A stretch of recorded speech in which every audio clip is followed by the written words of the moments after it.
അള്ളാഹു എല്ലാവരെയും ഖബൂലാക്കുമാറാവട്ടെ.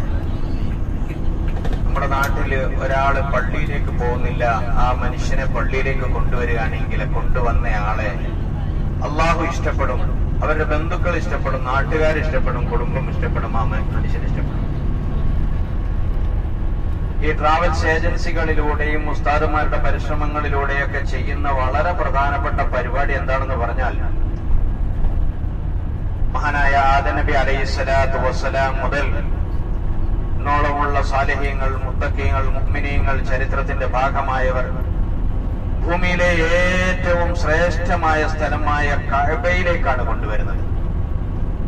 രണ്ടാമതായി അള്ളാഹുവിന് ശേഷം സൃഷ്ടികളിൽ ഏറ്റവും ശ്രേഷ്ഠരായ ഹബീബായ റസൂലുള്ളാഹി സ്വല്ലല്ലാഹു അലൈഹി വസല്ലമ തങ്ങളുടെ അടുത്തേക്കാണ് കൊണ്ടുവരുന്നത്. നാമും തങ്ങളും തമ്മിൽ ഏകദേശം ഒരു ഗ്രില്ലിന്റെ മറയുടെ അപ്പുറത്തും ഇപ്പുറത്തുമായിട്ടാണ് നിൽക്കുന്നത്. അല്ലാഹു തആല ആ ഉംറയെയും സിയാറത്തിനെയും അതിനോടനുബന്ധിച്ച യാത്രയെയും നമ്മൾ കബൂലാക്കുമാറാവട്ടെ. ഇന്നിപ്പോ അൽഹംദുലില്ലാ നമ്മൾ യാത്ര തിരിച്ചിരിക്കുന്നത് തായിഫിലേക്ക് പോകാനാണ്. എന്താണ് തായിഫിലേക്ക് നമ്മൾ പോവാൻ കാരണം? ഹബീബായ മുത്തായ മുസ്തഫ സല്ലല്ലാഹു അലൈഹി വസല്ലമ തങ്ങള് അവിടുന്ന് ജനനത്തിന്റെ മുമ്പ് തന്നെ വാപ്പ മരണപ്പെട്ടു പോയി, യതീമായിട്ട് ഈ ലോകത്തേക്ക് വരികയാണ്. അന്ന് അറബികളിൽ ഒരു പതിവുണ്ടായിരുന്നു, ഗ്രാമഭാഗത്ത് താമസിക്കുന്നവർക്ക് വന്ന് പട്ടണത്തിലും മറ്റുമുള്ള കുഞ്ഞുങ്ങൾക്ക് പാല് കൊടുക്കും. വലിയ സമ്പന്നരായ ആൾക്കാരെയൊക്കെ സ്വീകരിച്ചു കഴിഞ്ഞാൽ അവരിൽ നിന്ന് പൊന്നും പണവും സൗകര്യങ്ങളൊക്കെ ലഭിക്കും, ബന്ധവും ഉണ്ടാവും, പലപടി ബന്ധവും ഉണ്ടാവും എന്ന നിലയിൽ. പക്ഷേ യതീമായ പാവപ്പെട്ടവരായ ഹബീബായ മുസ്തഫ സല്ലല്ലാഹു അലൈഹി വസല്ലമ തങ്ങളെ സ്വീകരിക്കാൻ ആരും തയ്യാറായില്ല. പക്ഷെ അല്ലാഹു തആല തെരഞ്ഞെടുത്തത് ഹലീമത്തു സഅദിയ്യ റളിയല്ലാഹു അൻഹയെ ആയിരുന്നു.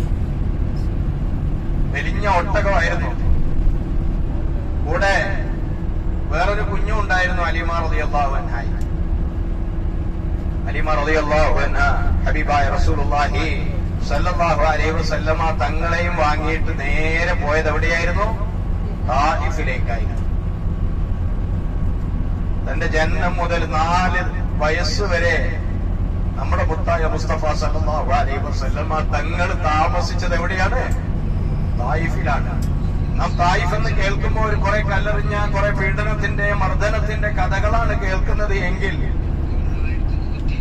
പിച്ച വെച്ച, അതുപോലെ തന്നെ ജനിച്ചു വളർന്ന, തങ്ങൾ മുല കുടിച്ച, പാല് കുടിച്ച, കുഞ്ഞുങ്ങളോടൊപ്പം ഓടിക്കളിച്ച ആ ചെറിയ മോനൊന്ന് ചിന്തിച്ചു നോക്ക്. ആ 1-ാം വയസ്സിലും 2-ാം വയസ്സിലും 3-ാം വയസ്സിലും ഉണ്ടാവുന്ന കുഞ്ഞുങ്ങളുടെ രംഗം, ആ പൊന്നോമന മോനായിട്ട് ഓടി നാടി നടന്ന ഒരു നാടാണ് തായിഫ്. ഹബീബായ റസൂലുള്ളാഹി സ്വല്ലല്ലാഹു അലൈഹി വസല്ലമയെ ചേർത്ത് പിടിച്ച നാട്. 2 വയസ്സുവരെ ഹലീമ റളിയല്ലാഹു അൻഹ പാല് കൊടുത്തു, വളർത്തി. വീണ്ടും 2 വർഷം വരെയും കൂടെ ജീവിക്കാൻ വേണ്ടി മക്കയിലേക്ക് തിരിച്ചു കൊണ്ടുവന്നപ്പോൾ വീണ്ടും അങ്ങോട്ടേക്ക് തന്നെ അയച്ചു, കുഞ്ഞിനെ നോക്കാൻ വേണ്ടി. ബറക്കത്തിന്റെ നാളുകളായിരുന്നു അന്ന് തായിഫ്. പ്രത്യേകിച്ച് തായിഫിന്റെ മണ്ണിന്റെ പ്രത്യേകത എന്നും തണുപ്പ് പിടിച്ചൊരു സ്ഥലമാണ്. കൂടുതൽ നമ്മളിപ്പോ മക്കത്തും മറ്റുമെല്ലാം ചൂടാണ് കാണുന്നത് എങ്കിലും തായിഫിൽ എന്നും അവിടെ മഴ പെയ്യുമ്പോൾ നമുക്ക് പേടിയാവും. സാധാരണ ഇവിടെ മലയാളികള് പറയുന്നൊരു സാധനമുണ്ട്, ഐസ് കട്ട പോലത്തെ ആലിപ്പഴം വീഴുന്നത് ശരിക്കും കാണാം. വലിയ ചിലപ്പോ കല്ല് പോലെ ഇങ്ങനെ മഴ പെയ്യും. അങ്ങനെയുള്ള പ്രത്യേകമായ മഴ പെയ്യുന്ന തണുപ്പുള്ള ഒരു നാടാണ്. അവിടെ വെച്ചാണ് ഹലീമത്തു സഅദിയ്യ റളിയല്ലാഹു അൻഹ കുഞ്ഞിന് എന്തൊക്കെയോ ചില പ്രത്യേകതകളുണ്ട് എന്ന് മനസ്സിലാക്കിയെങ്കിലും 4-ാമത്തെ വയസ്സിൽ ഒരു ദിവസം ജിബ്രീൽ അലൈഹിസ്സലാത്തു വസ്സലാം വന്ന് മഹാനായ റസൂലുള്ളാഹി തങ്ങളെ പ്രത്യേകമായ ഒരു സ്ഥലത്ത് കിടത്തിയിട്ട് നെഞ്ച് കീറി. എന്നിട്ട് നമ്മുടെ ഹാർട്ട് ഓപ്പറേഷനും മേജർ ഓപ്പറേഷൻ എന്നൊക്കെ പറയും പോലെ കുഞ്ഞുങ്ങളോടൊപ്പം കളിച്ചോണ്ടിരിക്കുകയായിരുന്നു. 2 പ്രാവശ്യമാണ് ഹബീബായ റസൂലുള്ളാഹി സ്വല്ലല്ലാഹു അലൈഹി വസല്ലമ തങ്ങളുടെ നെഞ്ച് പിളർന്ന് ഹൃദയം പുറത്തേക്കെടുത്ത് സംസമിലും മറ്റും കഴുകി വൃത്തിയാക്കി തിരിച്ച് അതുപോലെ വെച്ചു.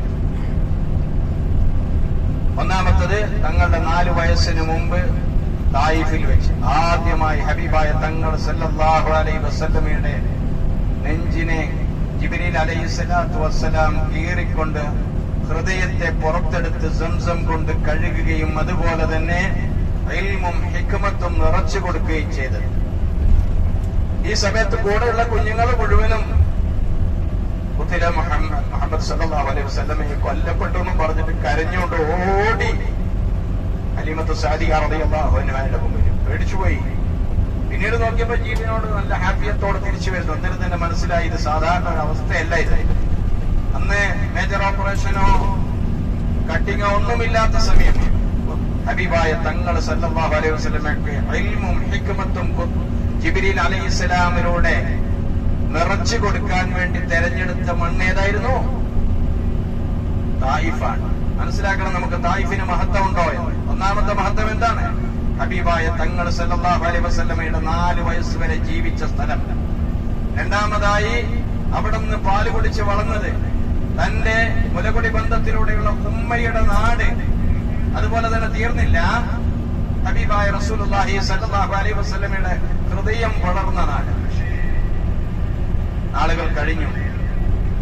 ഇനി നമുക്ക് അവിടെയുള്ള മറ്റൊരു റസൂലുള്ളാഹി സ്വല്ലല്ലാഹു അലൈഹി വസല്ലമ തങ്ങളുമായി പുറകെ പോകുന്നുണ്ടെങ്കിൽ വിളിച്ചോടണം കേട്ടോ.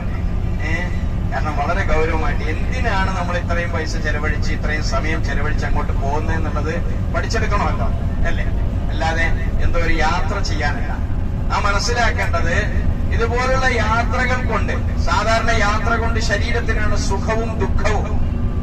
എന്നാൽ മനസ്സിന് സുഖം കിട്ടാൻ, മനസ്സിന് തണുപ്പ് കിട്ടാൻ, മനസ്സിനൊരു ഈമാനികമായ പ്രകാശം കിട്ടാൻ ഹബീബായ റസൂലുള്ളാഹി സ്വല്ലല്ലാഹു അലൈഹി വസല്ലമ തങ്ങൾക്ക് ഉത്തരവാദിത്തം ഏറ്റെടുത്തത്, അല്ലേ? സൂറത്തുൽ നസ്റിലൂടെ പറയുന്നു, അലം യജിദ്ക യതീമൻ ഫആവ, അലം യജിദ്ക യതീം, സൂറത്തിലൂടെ, അല്ലേ? വദ്ദുഹാ വല്ലൈലി ഇദാ സജാ മാ വദ്ദഅക റബ്ബുക വമാ ഖലാ വലൽആഖിറതു ഖൈറുൻ ലക മിനൽ ഊലാ വലസൗഫ യുഅതീക റബ്ബുക ഫതർദാ അലം യജിദ്ക യതീമൻ ഫആവ. സൂറത്തുൽ ദുഹായാണ്. ഇൻശിറാഹ് എന്നാണ് പറഞ്ഞു വരുന്നത്, തെറ്റിയതാണ്, തിരുത്തുന്നു. ഇത് പറയണം സൂറത്തുൽ ദുഹാ, അല്ലേ? സൂര്യൻ പൂർണ്ണമായും തെളിഞ്ഞ അന്തരീക്ഷത്തിലേക്ക് വന്ന തന്നെ സത്യം, ആ സത്യം ചെയ്തുകൊണ്ട് ലോകത്തിന്റെ കുദറത്തിനെ കാണിച്ചുകൊണ്ട് പറയാണ്, എന്താ പറഞ്ഞത്? നിങ്ങളിലേക്ക് അല്ലാഹു തആല ആ അനാഥത്വത്തിൽ നിന്ന് മാറ്റിയിട്ട് ഒരു ഉത്തരവാദിത്തത്തിന്റെ അവസ്ഥയിലേക്ക് എത്തിച്ചില്ലേ? അതിനുശേഷം ഹബീബായ റസൂലുള്ളാഹി സ്വല്ലല്ലാഹു അലൈഹി വസല്ലം തങ്ങളുടേതായ രണ്ടാമത്തെ സംഭവവുമായി ബന്ധപ്പെടുന്നതും തായിഫാണ്. എന്താണ് അവിടുത്തെ ആമുൽ ഹുസ്ൻ, ദുഃഖത്തിന്റെ വർഷം എന്നറിയുന്നത് നുബുവത്തിന്റെ 11ാം വർഷമാണ്. ഹബീബായ തങ്ങൾ സല്ലല്ലാഹു അലൈഹി വസല്ലമയ്ക്ക് സുരക്ഷിതമായിട്ടുണ്ടായിരുന്നത് അന്ന് മക്കത്തെ ഏറ്റവും വലിയ സമ്പന്നയായ, ഏറ്റവും വലിയ തറവാടിയായിരുന്നതിൽപ്പെട്ട ഖുവൈലിദിന്റെ മകൾ ഉമ്മഹാത്തുൽ മുഅ്മിനീൻ ഖദീജത്തുൽ കുബ്രാ റളിയല്ലാഹു അൻഹയായിരുന്നു. ഖദീജ റളിയല്ലാഹു അൻഹയുടെ അഭിപ്രായത്തിന്റെ മുമ്പിലോ തങ്ങളുടേതായ അവിടുത്തെ തീരുമാനത്തിന്റെ മുമ്പിലോ എതിര് പറയാൻ ആരും തയ്യാറാവുകയായിരുന്നില്ല. അത്രയും വലിയ സ്ഥാനമായിരുന്നു. അത്രയും വലിയ സ്ഥാനമുള്ള ഒരു സ്ത്രീ മക്ക മണ്ണിൽ അന്നുണ്ടായിരുന്നില്ല. രണ്ടാമതായിട്ട് കഅബയുടെ താക്കോലും ഖുറൈശികളുടെ പ്രമാണിയും ഏറ്റവും വലിയ നേതാവുമായിരുന്നു അബൂ താലിബ്. ഹബീബായ റസൂലുള്ളാഹി സ്വല്ലല്ലാഹു അലൈഹി വസല്ലമ തങ്ങളുടെ മൂത്താപ്പയാണ്. തങ്ങളുടെ ജീവിതത്തിൽ ഓരോ ദിവസവും പ്രതിസന്ധികൾ മാത്രമായിരുന്നു ഉണ്ടായിരുന്നത്. ജനിക്കുമ്പോൾ യതീമായിട്ട് ജനിക്കുന്നു, ജനിക്കുമ്പോൾ യതീമായിട്ട് ജനിക്കുന്നു, പിന്നീട് ഉമ്മ മരണപ്പെടുന്നു, പിന്നീടുണ്ടായിരുന്ന ഉപ്പുപ്പ മരണപ്പെടുന്നു, പിന്നീടുണ്ടായിരുന്ന സുരക്ഷിതമായ സംവിധാനം ഇതാണ്. എന്നാൽ ശത്രുക്കൾ ഓരോ ദിവസവും അക്രമങ്ങൾ അഴിച്ചുവിട്ടുകൊണ്ടേയിരുന്നു. എന്നാലും ഈ 2 പേരെ ഭയപ്പെട്ടുകൊണ്ട് അങ്ങോട്ടേക്ക് കടക്കാൻ ആർക്ക് തയ്യാറായിരുന്നില്ല. ഖുറൈശികൾ തയ്യാറായിരുന്നില്ല. കാരണം ഖദീജ റളിയല്ലാഹു അൻഹയെ അതിജീവിച്ചുകൊണ്ട് ഹബീബായ മുത്തായ മുസ്തഫ സല്ലല്ലാഹു അലൈഹി വസല്ലമ തങ്ങളെ നേരെ ഒന്നും ചെയ്യാൻ അവർ തയ്യാറല്ല. അതുപോലെ തന്നെ അബൂ താലിബിനെ അതിജീവിച്ചുകൊണ്ട് ഒന്നും ചെയ്യാൻ അവർക്ക് തയ്യാറല്ല. അത്രയും പേടിയായിരുന്നു, അത്രയും ബഹുമാനമായിരുന്നു.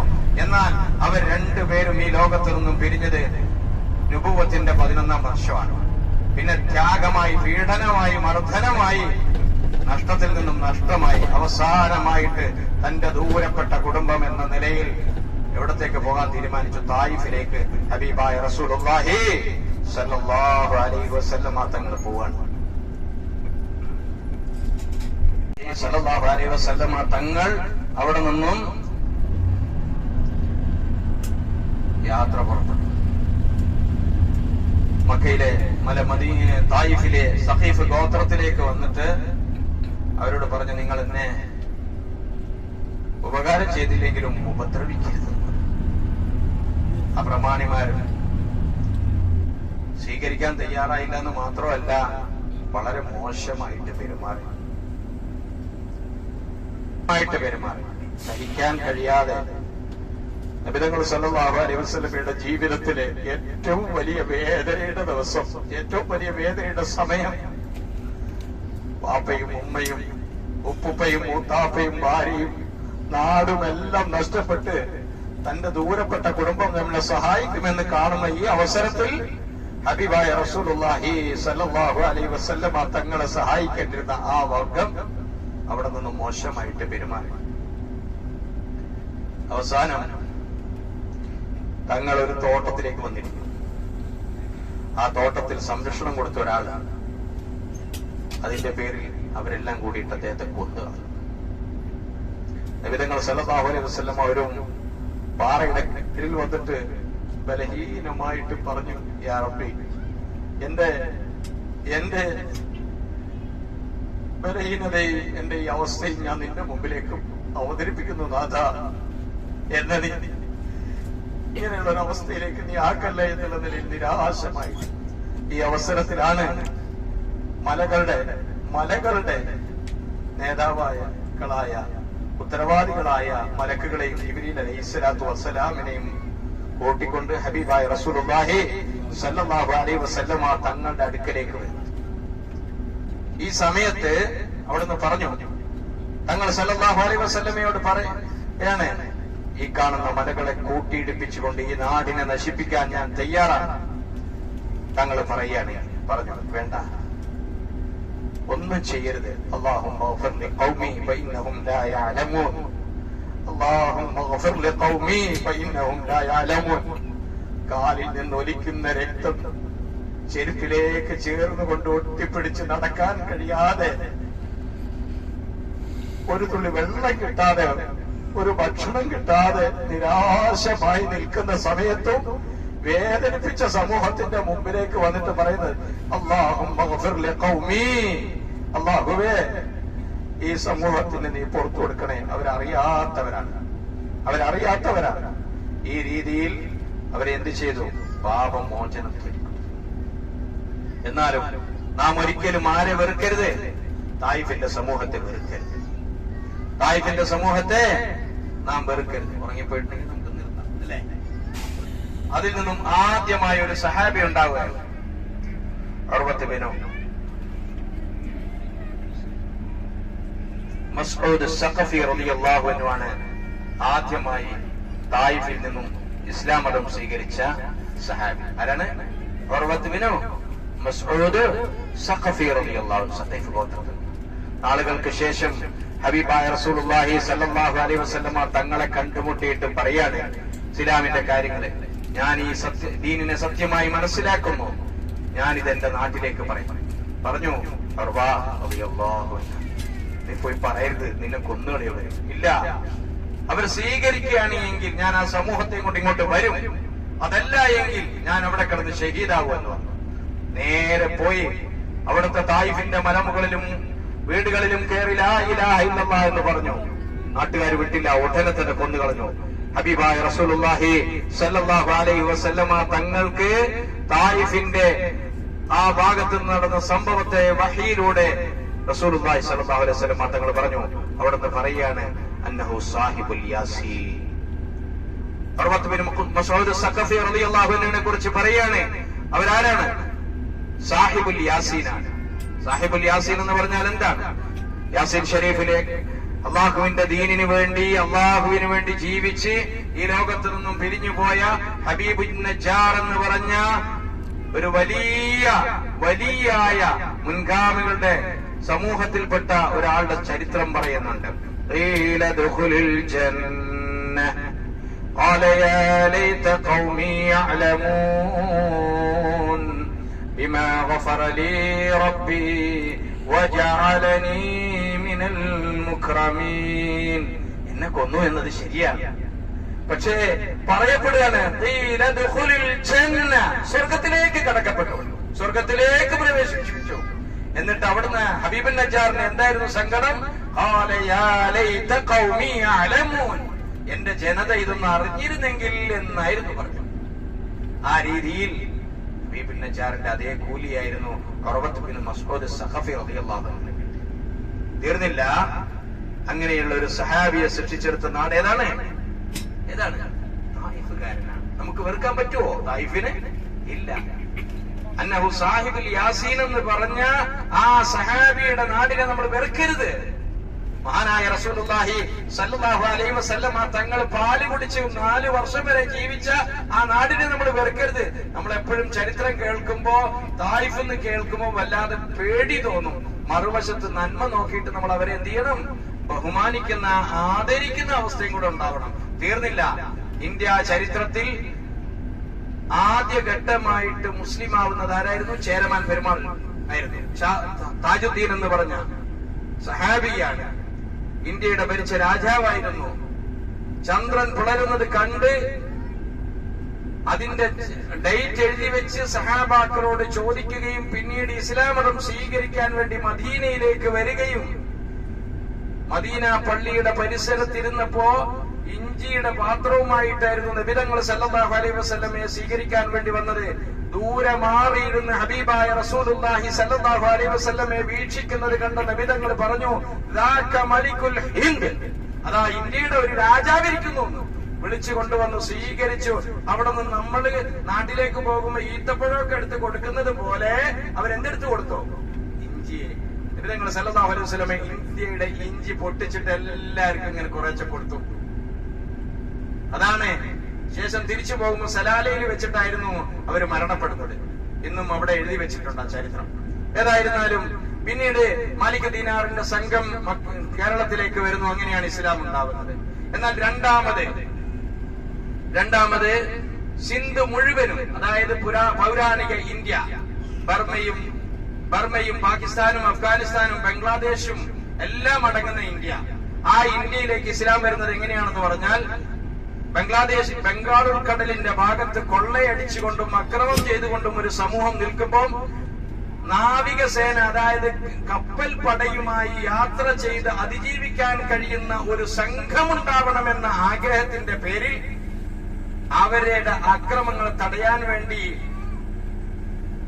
ഇബ്നു സിയാദിന്റെ കാലത്ത് ഒരു പട്ടാള സംഘത്തെ അയച്ചു ഇന്ത്യയുടെ ഭാഗത്ത് ഉള്ള വിതരണത്തിനും വേണ്ടി. അതിന്റെ ക്യാപ്റ്റൻ 13-17 വയസ്സുള്ള ആരായിരുന്നു? മുഹമ്മദ് ബിൻ ഖാസിം സഖഫി റളിയല്ലാഹു അൻഹു ആയിരുന്നു. ആരാ?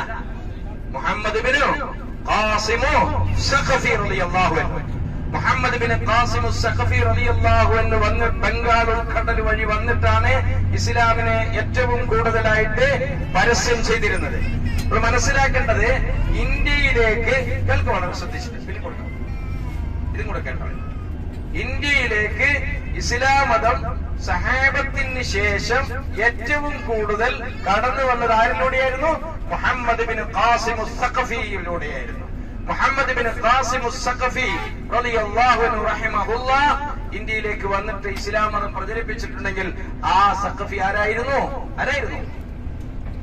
തായിഫുകാരനായിരുന്നു. അപ്പോൾ ഞാനും നിങ്ങളും ദീനനുസരിച്ച് ജീവിക്കാനും മുസ്ലിം ആവാനും ഏറ്റവും കൂടുതൽ കാരണമായത് ആരിലും കൂടിയാണ്? ഒരു തായിഫുകാരനിലും കൂടിയാണ്. ഒരേ നമുക്ക് തായിഫിലേക്ക് പോവാൻ ഇതൊക്കെ അല്ലേ? നിസ്സാരമായ കാര്യമല്ല. ചരിത്രമുറങ്ങുന്ന ഭൂമിയിലേക്ക് പാടിയും പറഞ്ഞും നമ്മൾ കടന്നു പോകുമ്പോ നമുക്ക് മുമ്പിലേക്ക് അവതരിപ്പിക്കാനുള്ളത് എന്തുകൊണ്ട് തായിഫ് എന്നുള്ളതാ.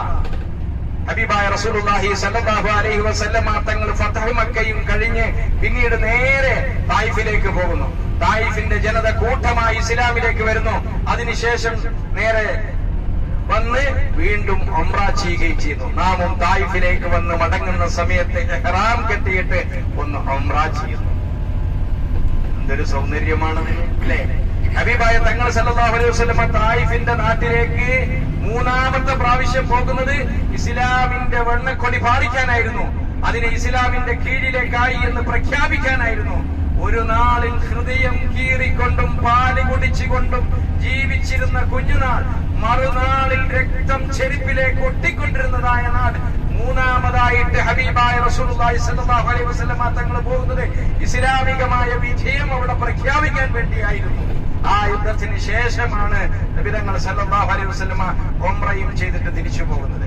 ഈ രീതിയിലുള്ള പവിത്രമായ മണ്ണിലൂടെ, ചരിത്രമുറങ്ങുന്ന മണ്ണിലൂടെ, നമുക്ക് കടമകളുള്ള മണ്ണിലൂടെ, ഇഷ്കിന്റെ മണ്ണിലൂടെ കടന്നു പോകുന്നതായ ഒരു യാത്രയാണ്. അള്ളാഹു ഈ യാത്രയെ കബൂലാക്കുമാറാവട്ടെ. ഇത്ര നേരം ക്ഷമിച്ചും സഹിച്ചും നിന്ന എല്ലാവരെയും അള്ളാഹു അനുഗ്രഹിക്കുമാറാവട്ടെ. അൽഹംദുലില്ലാഹി റബ്ബിൽ ആലമീൻ. അസ്സലാമു അലൈക്കും വറഹ്മത്തുള്ളാഹി വബറകാതുഹു.